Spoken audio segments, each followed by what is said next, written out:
Whether you're spot cleaning, sucking up dust, or just hanging out, the vacuum is a staple in almost every household. But nestled deep within its chambers lies a few dirty secrets, and today we'll expose them to the world.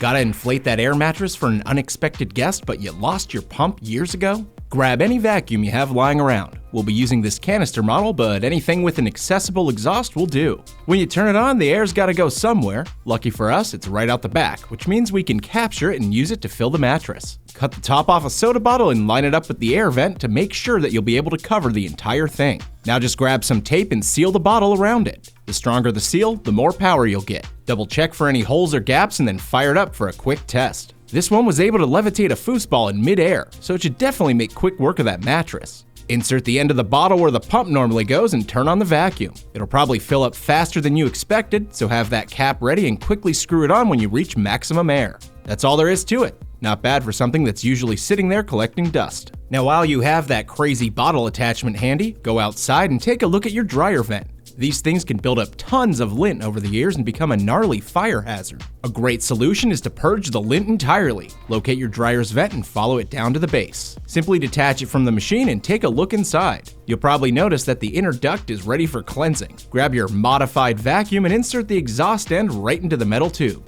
Click it on and hold it steady.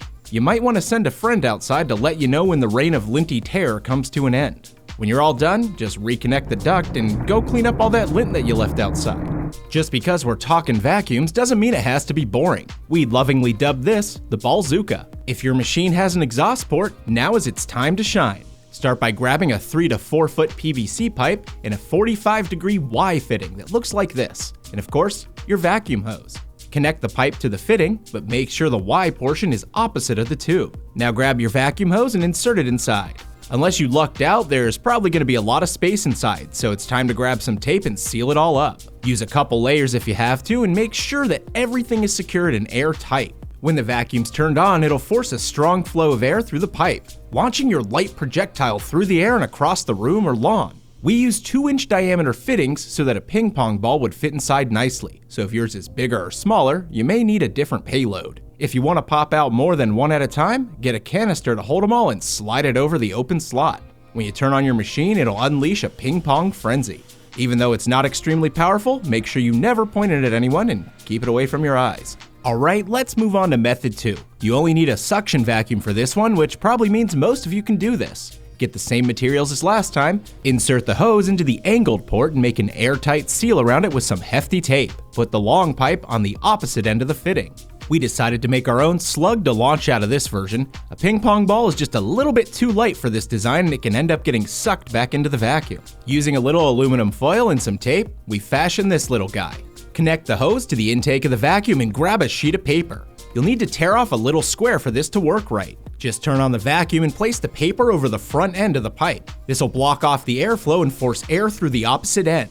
The magic happens when you hold your slug at the back. This will form a huge buildup of pressure within the tube. You'll know it's ready to be released when the paper is starting to get sucked in. When that happens, release it and watch it go. The buildup inside the tube actually becomes so great that it'll pull your wadded foil all the way through and push it out the other end. If too much outside air is allowed to get inside, then there won't be enough pressure to launch anything. If you own an aquarium, you know what a pain it can be to do water changes and clean the gravel. If you have a wet vac on hand, you can make quick work of both. Go to your Friday night fun drawer and grab a fresh pair of pantyhose. Pull it over the end of the vacuum tube and secure it in place with a rubber band. You'll probably end up needing to wrap it around a few times for a strong fit. To err on the side of safety, remove your aquatic pets from your tank and send the tube into the gravel pit. You'll also be draining the tank at the same time, making for an easy water change. Just make sure you pay close attention to how much water you're pulling out so you don't overfill your vacuum tank. Lose your ring while it puts the lotion on its skin? No problem. Just get the hose again. If your sink has an extra drain port at the top, you'll need to cover it while attempting this. But stick the vacuum tube on the top of the drain, turn it on at the base, and keep your eyes peeled. You're gonna have to be quick. Oops, let's try that again. After a few attempts, we found it was best to pull the tube out slowly, then try and grab your item as soon as it emerges. In fact, you might want to ask someone to lend you a helping hand here. One more thing, unless you regularly clean your pipes, you're probably going to suck up a little bit more than you bargained for, so prepare yourself mentally and good luck. We hope you enjoyed taking your vacuum to the next level. Here's another video you might enjoy about taking your duct tape to the same place. Go ahead and click it now, and make sure you're subscribed for more videos every few days. We'll see you next time.